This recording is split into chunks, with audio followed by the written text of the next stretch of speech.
Les affaires publiques n'ont plus de secret pour lui. Les vrais enjeux. Les vraies questions.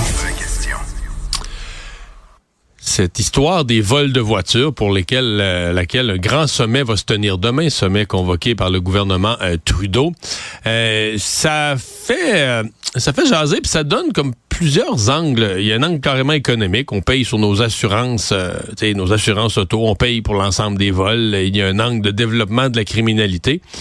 Mais on oublie parfois qu'il y a aussi un angle personnel. De se faire voler son auto, se faire voler tout court, c'est dégueu. Là. Se faire voler, ça choque. Se faire voler, ça écœure. Se faire voler son auto, ça désorganise la vie. Mais ce qui choque encore plus, c'est comme ça se fait devant ton nez. Là, ça se fait en pleine face par des gens qui sont sans gêne. Et bon, vous avez eu un reportage il y a quelques jours qui était parti d'Europe, qu'on a repris sur des voitures du Canada, passées par le port de Montréal, qui étaient dans le sud de l'Italie. Et ce matin, la presse a un reportage sur un encan de voitures à Anvers, donc tout près du port d'Anvers, un grand port commercial dans le nord de la Belgique. Et donc, à Anvers, il y a un encan, mais il y a des photos. Là, un encan, là, tu vois les photos des voitures. Et quand je vous dis c'est choquant à voir, c'est que tu vois les autocollants de concessionnaires québécois ou même d'entreprises, dans certains cas, tu vois des collants là, sur le pare-choc ou dans les vitres, puis tu reconnais bien, c'est évident que ça, ou des bébés à bord, des affaires typiques du Québec. Benoît Rochelot, propriétaire d'une de ces voitures volées, aura pu reconnaître la sienne parce qu'on en voit une où c'est écrit « Concept Barbecue » dans la fenêtre. Et Monsieur Rochelot, c'est comme ça qu'on vous a retrouvé aujourd'hui. Bonjour. Bonjour, c'est Dumont. Donc, c'est un Jeep Gladiator, c'est ça?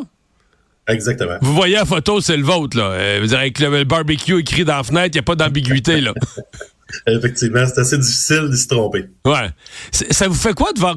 Voler quand? Voler, ça fait quand même un bout de temps, là, hein? Oui, ça fait 1 an en réalité. C'était en fin janvier 2023 que ce véhicule-là a été volé dans ma cour chez nous. OK, carrément dans votre cour. Oui, exactement. Donc, vous levez le matin, plus d'auto. Exact. Bon. C'est quoi le feeling de le voir, mettons, dans la presse, de dire, OK, il est dans un encan à Anvers, en Belgique, puis on met des photos de véhicules, intérieur, extérieur, pour trouver des acheteurs, mon char est là. C'est assez particulier, là, justement, surtout que ça fait déjà plusieurs mois, donc c'est sûr qu'on a dû se racheter un nouveau véhicule. Ouais, je comprends. La vie prend son cours, mais ce qui est surtout particulier dans ce dossier-là, c'est que à l'été dernier, j'ai un enquêteur de la police qui m'a téléphoné pour me dire qu'il avait retrouvé mon véhicule à Montréal, au port. Donc, à l'été. Le fait de le voir... Oui, exactement. Donc, le fait de le voir en plus à Anvers, je me dis c'est un peu particulier qu'on m'ait demandé de prendre possession du véhicule. C'est sûr que ce véhicule-là, les assurances avaient réglé. Ben, c'est ce que j'allais dire. Vous, rendu au mois de juillet, si vous avez été volé au mois de janvier, le véhicule, il n'est pas à vous. L'assurance vous a compensé, vous avez un nouveau véhicule, et techniquement, légalement, il appartient aux assurances, là. Exactement. Donc, comme l'enquêteur mentionnait qu'il était au port de Montréal, c'est un peu particulier que plusieurs mois après, qu'on retrouve ce véhicule-là en Europe. C'est quoi les hypothèses dans votre esprit? Parce que là, la police l'a retrouvé, sait que c'est un véhicule volé, il appartient peu à vous. Donc, vous, il vous appelle, vous dites, moi, je l'aime bien, mais c'est plus mes affaires, il appartient aux assurances. La police fait quoi à partir de là? Ben, écoutez, c'est sûr qu'on doit se poser des questions parce que c'est à partir du moment qu'on sait que le véhicule avait été retrouvé, donc en principe, le véhicule n'aurait pas dû aller vers l'extérieur. Donc, est-ce que c'est un stratagème de la police en mettant, exemple, des traceurs dessus pour être certain de pouvoir les identifier plus tard? Je ne sais pas, mais... Soit que la police a lâché le dossier et rien fait, ou soit que la police a utilisé ce véhicule-là comme mouchard là, pour traquer des voleurs.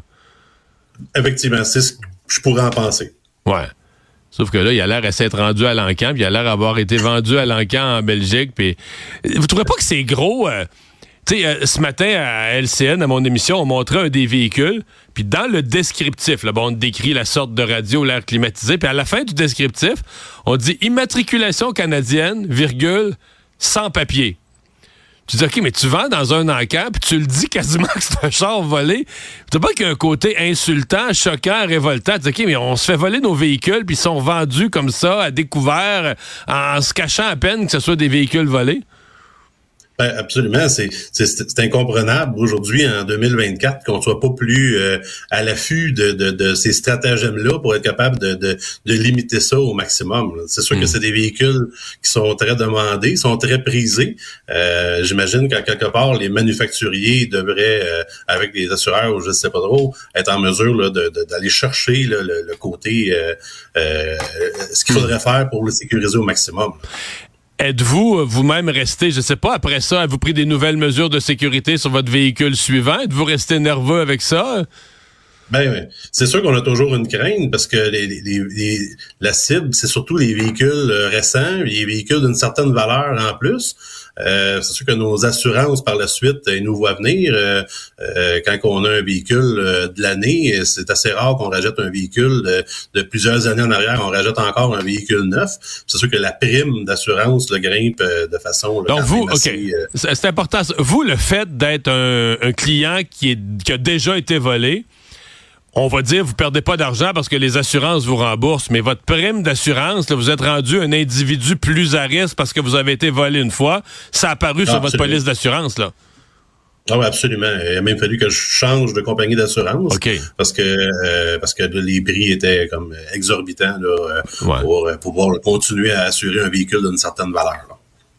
Parce que moi, j'ai eu l'histoire d'une personne qui a été volée 2 fois, parce que c'est arrivé, il y a tellement de vols qu'on est rendu à des gens qui sont rendus à leur 2e véhicule volé. Et la personne, à peine à se faire assurer, elle a trouvé un assureur qui va lui faire un prix, on va dire, moindrement raisonnable pour être assuré. Je vous pose une dernière question. Celle-là, elle est semi-politique, mais étant vous-même une victime, là, vous voyez ça demain, après 2-3 ans là, que le vol de véhicules devient un fléau, le gouvernement Trudeau convoque un sommet en disant tout le monde va être là, police, GRC, Port de Montréal, services frontaliers, compagnies d'assurance, constructeurs auto. Ça vous dit quoi? Vous y croyez? Vous y croyez pas? Ça vous donne un peu d'espoir? Ben, c'est sûr.